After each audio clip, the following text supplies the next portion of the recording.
It's Tuesday afternoon at 4 p.m. in Switzerland. It's it's Space Café Web Talk time. Our Space Café Web Talk, 33 minutes with Dr. Raji Rajagopalan, will begin soon. Thanks for joining us for this exciting event. We are expecting a significant crowd, so you may want to submit your question soon if you have a question. We also expect a very informed audience for this event on national security dynamics on India's space program. As always, we really appreciate your ongoing feedback. I'm Thorsten Training, your host today and co-publisher of SpaceWatch.Global. We are a Switzerland-based online platform for information in and about space and new space activities in a geopolitical context. I know many of you already know our website and our bi-weekly newsletter. The number 118 already is about to be published this Thursday. Our daily newsletters, our Space Café podcast. Here as a side note, we just published our podcast on all major podcast platforms, and of course our web talks. If you have missed any of our previous web talks, we have an archive available on our website or in the event section. We host our Space Café web talks on a weekly basis. This is already the 10th edition, so we can celebrate it today with you, Raji. I hope you all marked Tuesdays at the same time in your calendar. And our upcoming lineups are just outstanding. Today, I'm very honored by a very special guest. She is at the forefront of the nuclear and space policy, disarmament and space law. Whatever that means that you're at the forefront of nuclear stuff. However, I'm proud to welcome my good friend, Dr. Raji Rajagopalan today. Her CV reads like a bestseller, but let me try to point out some of the highlights. Dr. Raji Rajagopalan is a distinguished fellow and the head of Nuclear and Space Policy Initiative at the Observer Research Foundation. She's also a non-resident Indo-Pacific Fellow at the Perth US Asia Center from April to December this year. She was the technical advisor of the new United Nations Group of Governmental Experts, GGE, on the prevention of arms race in outer space powers, 2018-2019. She, as the senior Asia defense writer for the Diplomat, she writes a weekly column on Asian space strategic issues, which we also has a chance to republish on our website. Dr. Rajagopalan joined ORF after a 5-year stint as the National Security Council Secretary of the Government of India, where she was an assistant director. Prior to that, she was a research officer at the Institute of Defense Studies and Analysis, New Delhi. She was also visiting professor in Taiwan in 2012. I tried to skip the name of this university because it would be a nightmare to pronounce it. She has authored or edited 9 books. She has published research essays in edited volumes and in peer-reviewed journals, and contributed essays to the who is who of the newspapers. She has been invited to speak at international fora, including the United Nations Disarmament Forum in New York, the UN Committee on the Peaceful Uses of Outer Space in Vienna, the Conference on Disarmament, Asian Regional Forum, and the European Union. Raji tweets at Raji143, and she maintains a personal blog, which we will include then in the email on Friday with the video and the answers. With that, I'm handing over to you, Raji. The floor is yours. Thank you, Thorsten. Thank you. It's very kind introduction, and it's a great opportunity to be part of this conversation that you have been having for the last, this is 10th one, you say. So I'm very, I'm glad to be here to speak about some of the space security related developments. I think it's an opportune moment to do that. So my brief is going to be looking at the national security dynamics in India's own space program. I think the context is very clear. There is a nation space race, space competition that is picking up.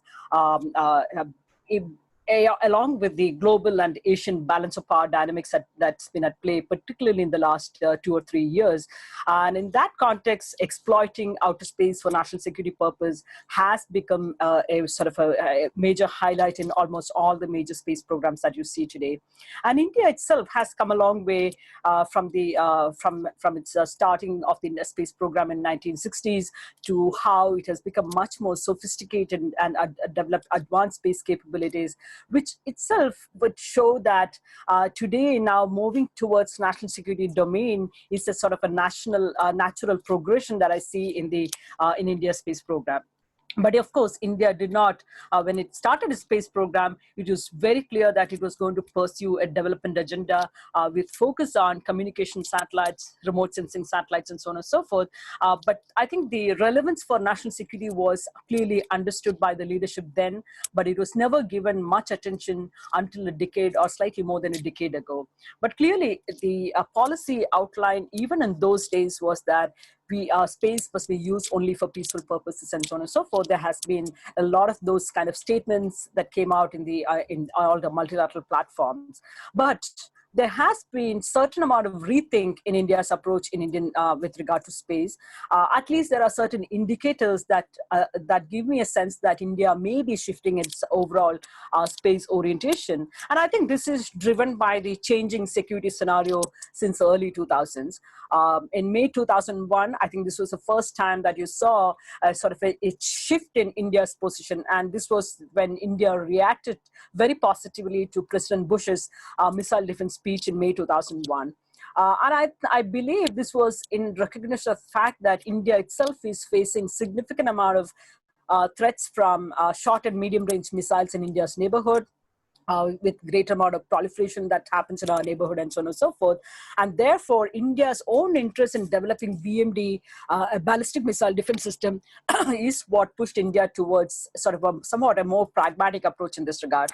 But again, I would not say that this policy has been clear and consistent, because there has been quite a bit of domestic criticism, and therefore India once again retracting to the old comfortable position of saying that, so a CD statement in 2006 said India is fully committed to the peaceful pursuit of space technology. So India has gone back and forth even in the last 20 years, but the Indian policy has become a lot more nuanced, a lot more ambivalent as compared to India's vehement criticism of the US and Soviet Union, their missile defense and anti-satellite programs in the 70s and 80s in a sense. So I think there is a new position that has evolved, which is more of a reflection of a more pragmatic and national security driven approach, which I believe is a much more sustainable option that India has today. And how do I say the signs have become a lot more mature over the last few years? And I think one of the first instances that made it much more concrete in the case of India was when China conducted its first successful anti-satellite test in January 2007. This became a big push for a lot of the changes that you have seen in India on India's space program.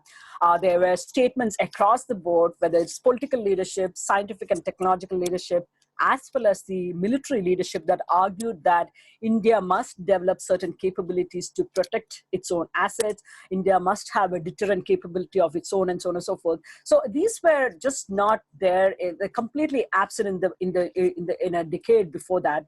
But the Chinese ASAT test did bring about a huge change in the Indian space orientation, and I think that remains even now a big puzzle to a lot of people outside India, as to why a developing country like India still focus on outer space, especially the military facets. But I think from an Indian perspective, I think the logic is very clear. The rationale is absolutely clear.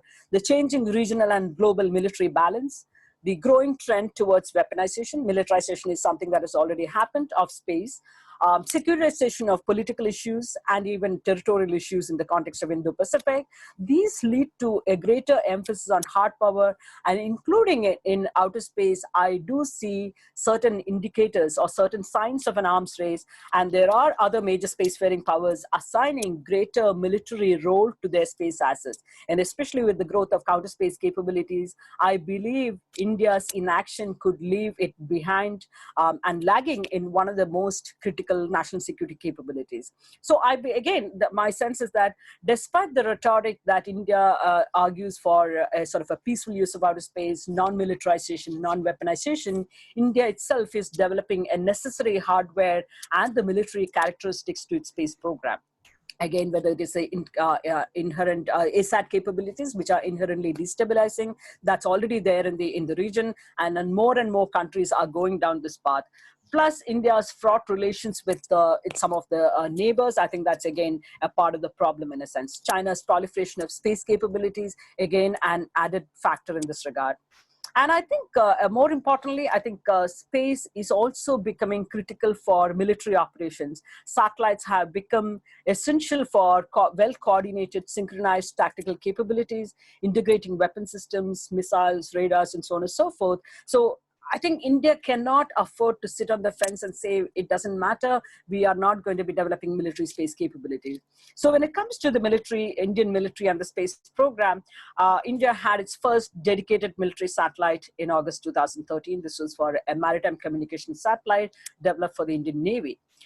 Today, India operates nearly a dozen dual-use satellites, imaging intelligence satellites, significant after the Mumbai terror attacks in a sense. In fact, there have been a number of RESAT-like satellites with SAR payload that have been launched in the last several years. India also operates a regional navigation system, which is a fairly smaller system compared to the GPS, but I think India is taking those baby steps to get there. India also operates a series of early warning and military communication satellites.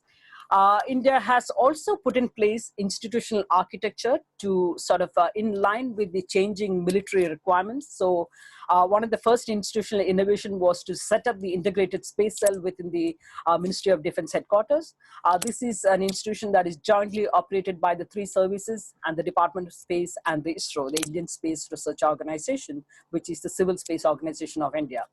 The idea is to bring about better coordination for meeting the operational requirements. It becomes ideally an interface between the civilian and military.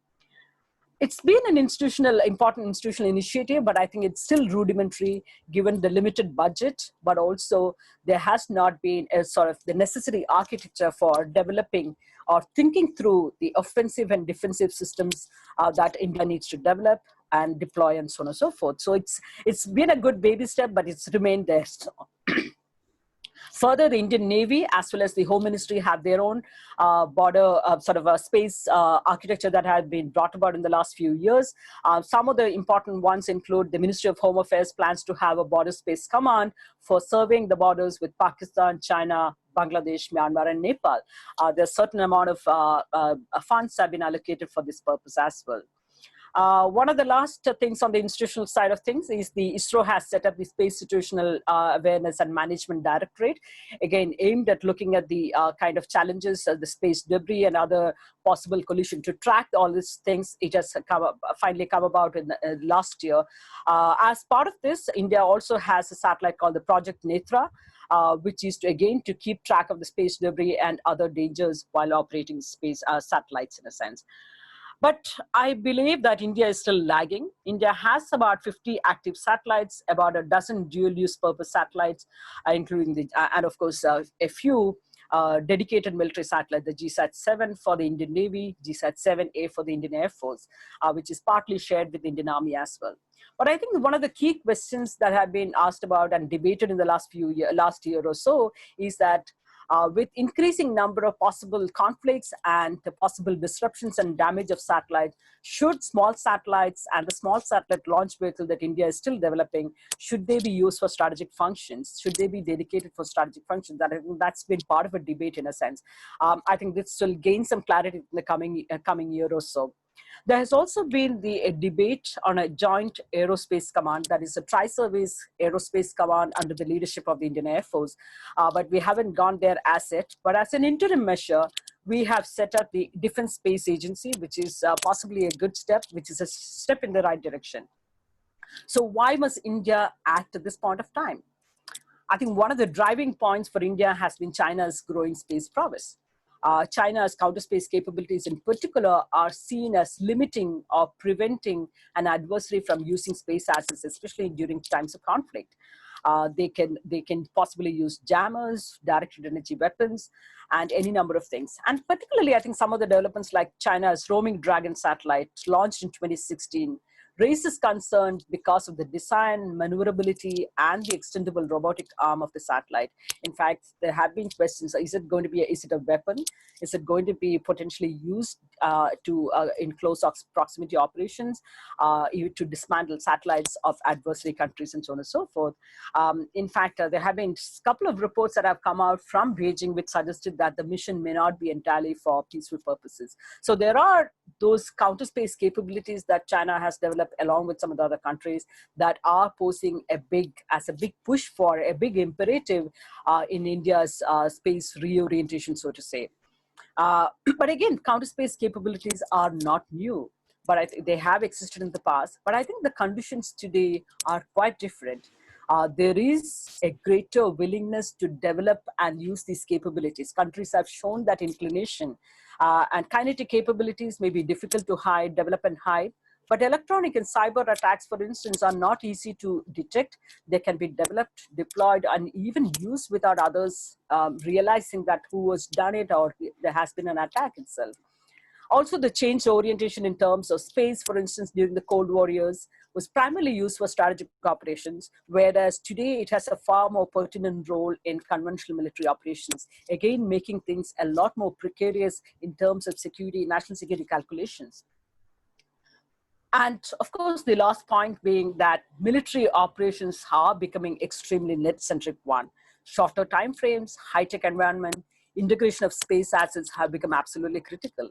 And some of the past major military operations, such as Operation Desert Storm, Iraqi Freedom, have demonstrated the force multiplier value of space. And therefore, India will not leave behind. India will not sort of sit back on the fence and decide that it will not be using space assets. Given the kind of Asian space military competition and security dynamics that are at play, India will be using the space assets in a bigger way in the military domain. But what would India need to do in order to kind of strengthen the military space program? I would say that some of the things, critical steps that India needs to do is to reorient, to streamline and have a better integration so that space is able to be used at a tactical level.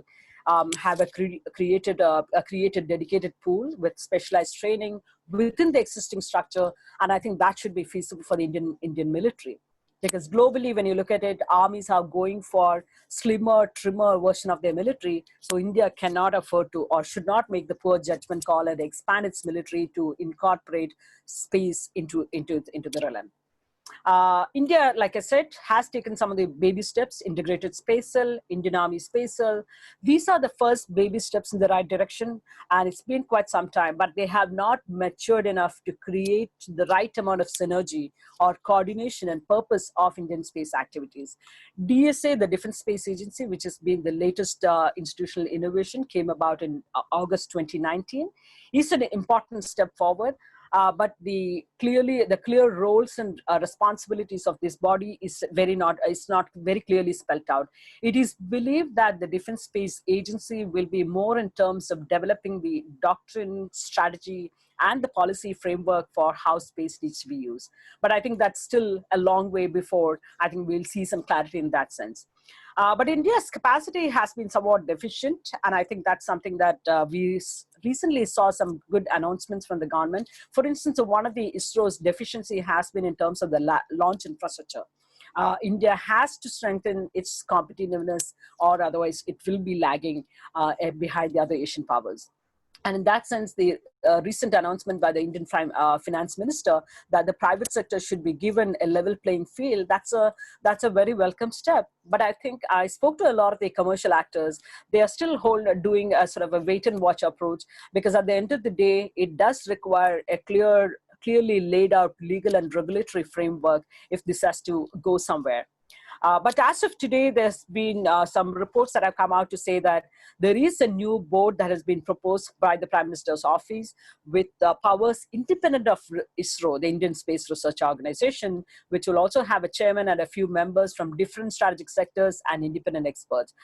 This board is expected to lay out the pathways for the private sector to engage as an independent entity in doing research and development of rockets, satellites, as well as engage in space missions. So it's something exciting that can happen in the coming days and coming months, in a sense. But again, it's been a long wait and watch for a game for the private sector.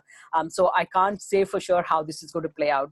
But let me now conclude. In conclusion, I would say India's rhetoric against militarization continues at some level, but the growing trend towards weaponization has pushed India to opt for very pragmatic decisions, which are also in taking into account the national security dynamics. And given the Indian ASAT, I would also argue that a separate military space program and policy will serve India's interests, provide greater resource allocation for sure. I think that's something that the Indian space program has been lacking in a sense. Finally, India's space policy, I would say, should be guided by commercial and national security orientation. This is a domain that the political leadership should take the ownership of this domain, provide future direction, and not entirely leave it to the scientific and technical community to lead the debates in this regard. So I would stop here, and I want to have a lot many more questions and comments from this. Thank you. Thank you very much, Raji. You mean we have time for one question, yeah? So, all good, all good. I mean, you triggered a number of topics, and I mean, we have our prepared questions that we are thought, or that I thought are about. But let's start with questions from the audience, and we take the question from Victoria Sampson. That name rings a bell. When is India going to have a formal national space policy and a national security space strategy, as you just pointed it out in the last slide? So when will we have it? Yeah, I think that's always been $1 million question for anybody to answer with certainty. But I think over the last year, India in the Indian defense sector has been getting pretty active on this front. Both the Ministry of Defense and the Indian military have been having a number of different sessions with experts as well as the broader strategic community to understand and how they should progress. In fact, just before the COVID, there was also a conversation about how they should have a few sessions to come to an open start to develop a strategy in place, at least have the debates around how to develop a strategy and have something in the open. But the fact is that Victoria should know this better than anybody else. She and I have waited for the Indian government to really spell out an open space policy that is comprehensive in that sense. And I don't think we have seen that. We have been waiting for almost like 10 years or so. And each time we have been said that, no, we are going to have an open comprehensive space policy. But I think the part of the problem has also been that ISRO does not want to come out with a space policy. I do understand. I would say ISRO should not come out with a space policy. It has to be either the Prime Minister's office or the Ministry of External Affairs or the Parliament. That's a legislative body that should come out with this policy, because ISRO's space policy, if it comes out with one, it will be limited to the civil space aspects of India's space program. That is, India's space program has gone today to not just encompass the civil space aspects, but also the military space program. And therefore, it has to come out. But again, I wish I could give you a timeline as to when this would happen. But I believe that India is getting more serious about this whole debate than ever before. Great.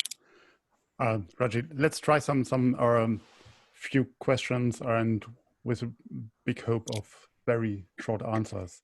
So a question coming in from Anto, and that's about the brain drain in India. So why, even through the situation is much problematic, India has such a few research and development going on in these areas? Many students who have proof or some interest are migrating to other countries for better research in these fields. What's your say in this? Yeah, I think this has been an old problem given the research and development institutions that have flourished within the country I think people have always found better opportunities in terms of overall the intellectual capacities, but also in terms of financial and whole range of things. I think outside countries have proven to be a lot more attractive option. The West, in particular, have benefited a great deal. But I think some of the other places, especially in the space domain, that is benefiting is also Singapore.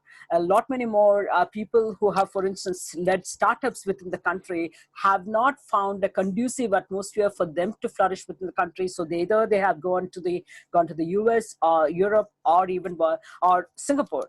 These are the few countries and few regions where people have migrated to. But if India does come up with a more conducive framework in terms of the legislative and regulatory framework, as recently announced, some of these debates can be reversed in a sense. Some of these issues can be reversed, and there could be people coming back. But people are still doing a wait and watch at this point of time. They have waited for too long, and therefore not taking a chance at the immediate future. Great. We have a number of questions in and around the ASAT test. So let me just pick up on one. Please share your views on the mission Shakti, I think is the name, and the legal challenges associated with that very shortly, please. Yeah. Okay. So ASAT test, I think this is something that India has had to do it. And in fact, I've written saying that despite understanding the problems from the challenges from the space debris and other angles, I believe that India had to do it in a somewhat responsible fashion, because to avoid what happened in the nuclear domain, we didn't want to be a pariah state for the longest time, and therefore India had to do it. And as for the legal challenges are concerned, India did not violate any of the commitments. There was no law, there was no regulation that did not allow for India to do an ASAT test at this point of time. So I don't believe there are legal complications at this point of time that India violated. I think it's more about avoiding these harmful contamination of the orbits. I think, or that's an issue. And the last one, and all of you that placed their questions in the Q&A section, we will follow up with them as mentioned earlier. So, but there's one question I promised you, and that's you wrote about the implications of the US withdrawal or from the Open Sky Treaty in the Diplomat, as you do it regularly. Who's the new enemy now? I think the enemy is very clear. I think even when the US walked out of the INF treaty, when the US walking out of the open skies, Russia is blamed, at least in the open. But I think the real reason behind many of these actions that you're seeing is China. So how do you bring China into the game? And I think that's been something that has been part of the debates within India for a very long time. Because even while US and Russia have this kind of bilateral agreements, START agreements, and so on and so forth, when do you bring China into the game? China has to be brought into a trilateral or a multilateral or a regional framework, and China does not seem to be ready as said, and that's part of the problem. Because what China is doing, whether it's the outer space domain or in more conventional domain, it has an effect on Russia, it has an effect on the US, it has an effect on all the other neighbors, including the US, including India and Japan. And Japan, a peaceful country that is also now going to increasingly move in the military space direction. So a lot many more countries are driven by what China is doing. So China is, if you ask me who is the new enemy, I think it is China. It's very, very clear in a sense. Okay. Got it. So, I mean, there are so many interesting areas we could cover from the new collaborations, the new alliances in Quad.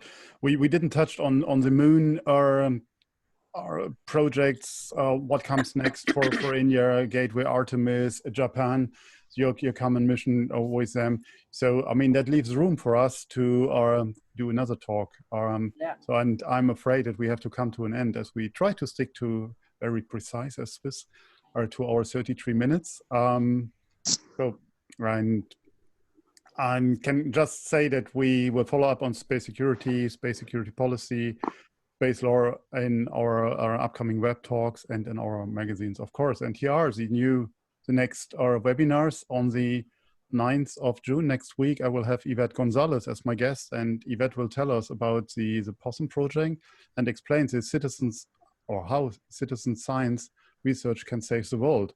And for those of you that still have ambitions to become an astronaut, this is a must listen event or must watch event, because she will talk about the analog astronaut education. On the 16th of June, our two guests will join my web talk, Dr. Regina Pelzus and Mark Becker from TLR Space Management, and they will discuss with me also on the security side, space a dual use future. So I think that will pick up a few of the topics that we discussed today. And on the 23rd, and as a first-hand announcement, as usual, my co-founder of SOAR Group, my friend and mastermind of our operations, Dr. John Sheldon, will be my guest. So and now I'm handing over to you, John. What will be your talk about? I'm talking on the webcast. Yeah. Oh my goodness. Oh goodness. Come on. Oh, okay. You can do better. This means I'm gonna have to shave, give myself a quarantine haircut, even put some trousers on. I'm not sure this is, okay, I'm only kidding, folks. I'm gonna be talking about lunar politics. If you like all things loony and you like politics, then you'll love lunar politics. And again, kidding, I'm talking about lunar politics, of course, referring to a new political and economic interest in the moon, not just from the US, but also Russia, China, India, Japan, Europe, and so on, and the political and economic implications of that. So I look forward to it. Thank you very much. And I'll even shave. Thank you. And to all of you, it will be more serious, of course. So I will care of that. So all events are online on Eventbrite as usual. As always, we would like to hear your feedback. So please check in with us on Twitter, Facebook, or LinkedIn. And also please don't forget to sign up to our daily or bi-weekly newsletters. We really need your support, also as potential sponsors of these web talks here. So please get in touch with us. Thank you, all of you, very much for your interest today. And thank you, Raji, for this exciting talk and being my guest here in this show. Thank you, Torsten. You're welcome. And thanks again to the entire team behind the scenes for doing that great job week by week again. So I hope you all will be safe or stay safe and stay healthy. And thanks again for joining us. I hope to see you next week. And in the meantime, visit our website and follow up with us on social media. With that, thank you very much and goodbye. Ciao. Thank you.